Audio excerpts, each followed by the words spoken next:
So to oversimplify the hand, if you base everything off of the palm and then see the fingers as radiating out from the palm, what that allows you to do to start is, it doesn't matter how a hand moves in space, you guys already know how to draw a geometric shape, right? So let's just say if someone's hand was pointing at you, right? So if you see the palm as a block,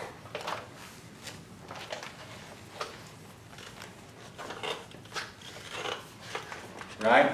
This is the base of someone's hand. Then, if you divide this edge, which is the edge of the fingers, into roughly 4 parts going into perspective, okay, then the thumb comes off as a triangle shape. You get this part right here, okay, that comes off as a triangle. What you can do from here is basically, if you see each knuckle as a little miniature rectangle, then you can stack them in perspective, whether the fingers are straight or they're bending. If you see them as geometric shapes first, so like for example, here's an index finger. So are you drawing the hand like this and not like how it's holding the sphere? Yeah, right now I'm just giving you a quick Okay. impromptu thing here.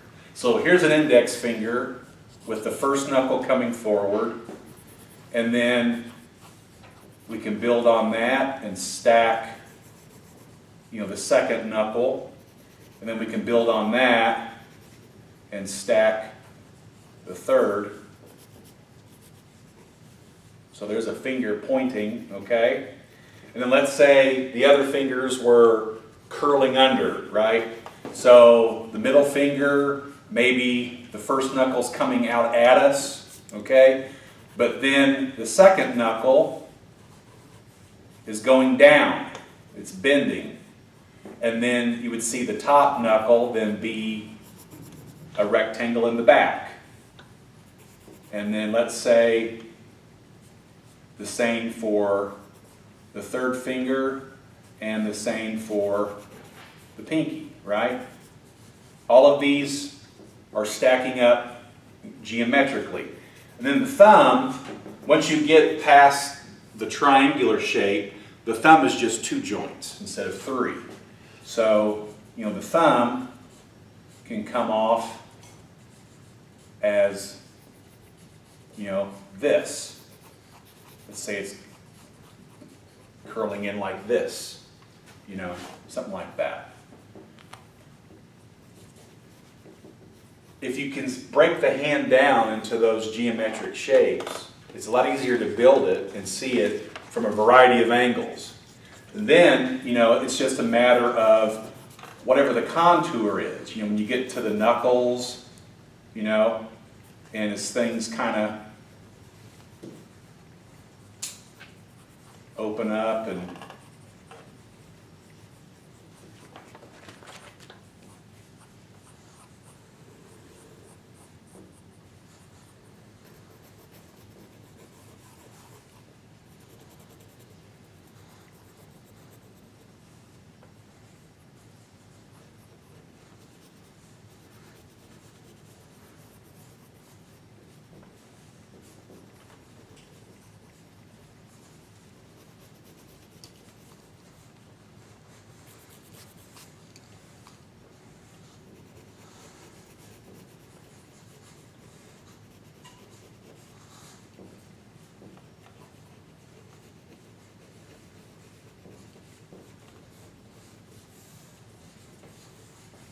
you get a relatively solid, hand. And then by seeing it in these particular geometric shapes as well, then you can also understand how there's a top and a side plane to everything. Now I can, if the light source is from the top, I know I can shade down the side of the thumb and up under here, and keep it consistent. I can shade down the side of the index finger here, where the knuckles turn. This all helps you visualize, the hand, okay?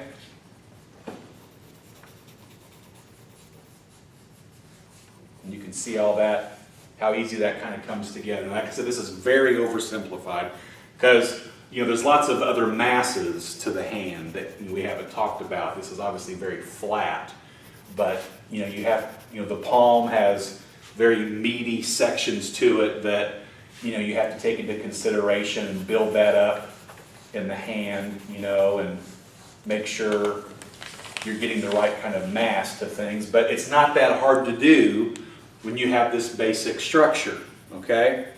So let me do a sketch of this hand here and just kind of walk you through, when you can see something in real life, how to bring it about. So what I'm going to have to do is visualize this palm as a block tilting toward me. I don't want to worry about the fingers yet. I just want to see this basic shape, and just know that it's there. So I'm going to follow, the angles of the back of the palm, the slope that it's going up like this, okay? And then there's the side, okay? And then if I follow the angle of the knuckles, I know that the block is going up like this, okay? And that means, remember opposite lines parallel. So that can kind of cap off the top of the palm, and then I can come back down and meet up back down here, okay? So there's the way that palm is existing in space from my perspective, okay?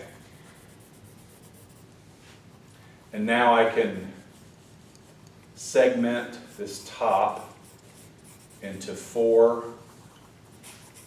sections, which now will allow me to figure out the placement of the fingers, okay? So the pinky just comes directly off, straight out.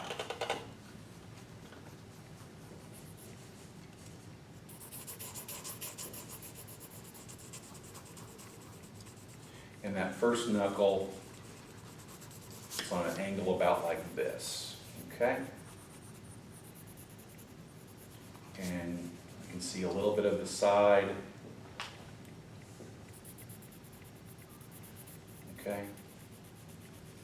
Then the second knuckle is on an angle about like this.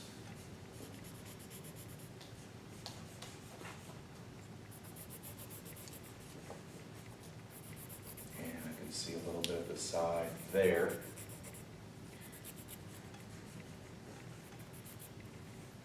Okay. And that's about all for that. Then the next finger comes up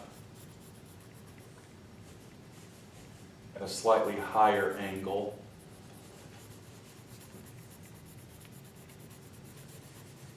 And this knuckle ends just slightly further in than this one. So I'm going to do that.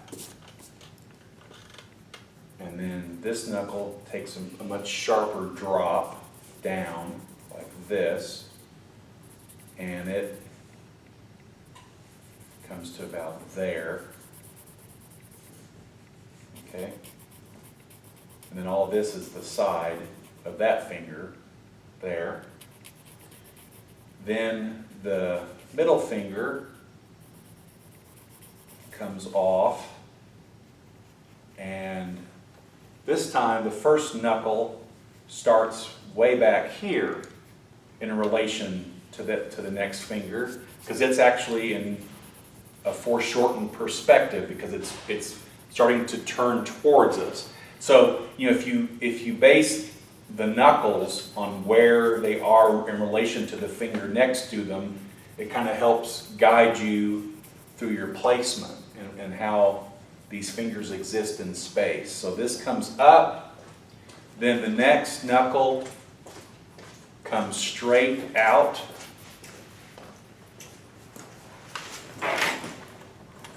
Like this. And again, you can see the side of the finger a little bit there. And then the third knuckle comes down just a little bit, like this. And again, you can see the side of that. Okay? And then lastly, the index finger comes up, pretty dramatic. The side comes up from that first knuckle of the middle finger like this. Okay? And something like that. And then it bends, something like that.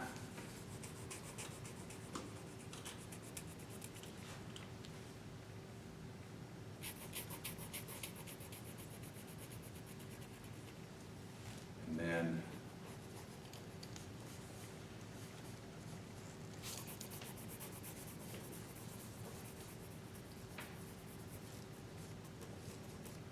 here's the top, this guy. Don't see any top of this guy. And then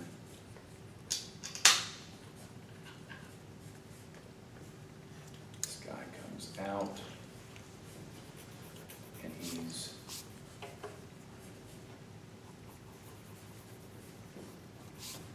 this other block, like that. Okay? Now, before I go any further, this hand is holding a sphere. So it might be a good idea for me to set that sphere in that hand so I can begin to now fine-tune how that thing grips, right? So if I come off here and make this sphere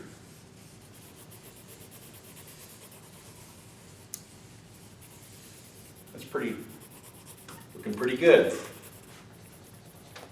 Then the thumb, for me, and wherever you're at, you may not see it, but the thumb just kind of peeks out over here like that.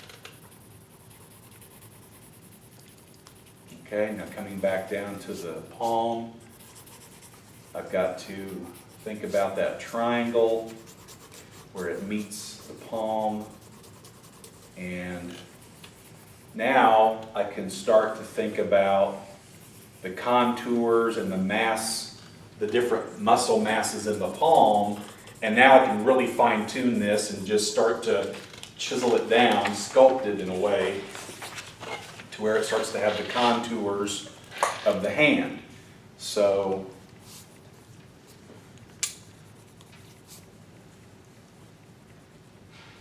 kind of start to round things out a little bit. Be a little less square, a lot more round.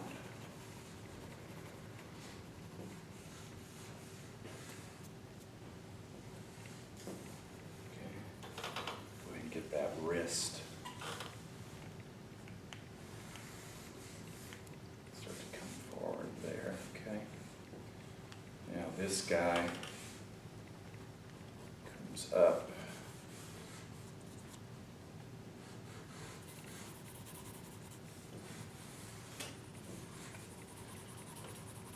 And this does its thing. So.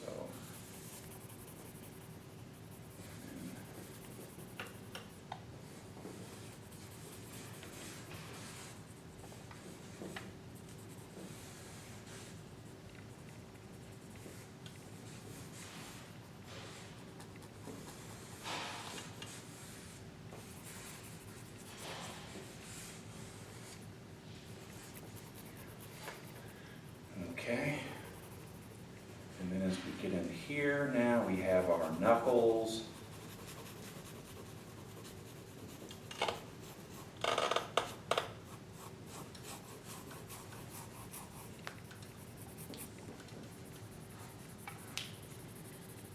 We want to start to get, you know, how these fingers kind of squish out a little bit, how they overlap one another.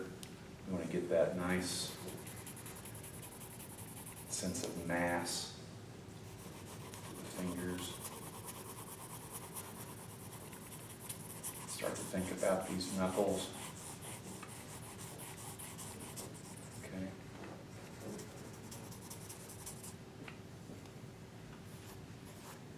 And then the next knuckle comes up.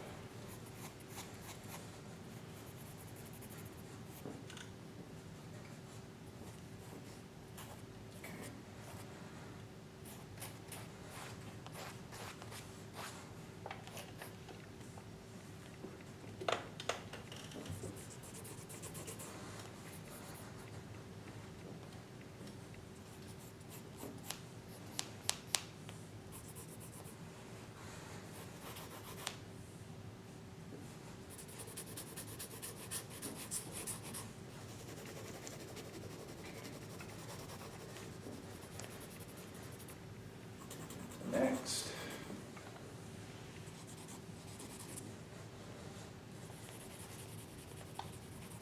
and then this finger comes up, and we get the curve there.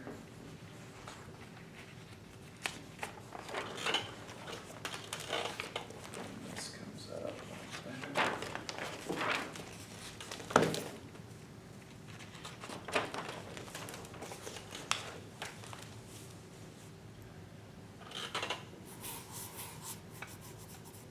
This comes under, and then this comes over, and we've got a fingernail there, and then this finger finally comes up, this comes up, and then this knuckle is on top.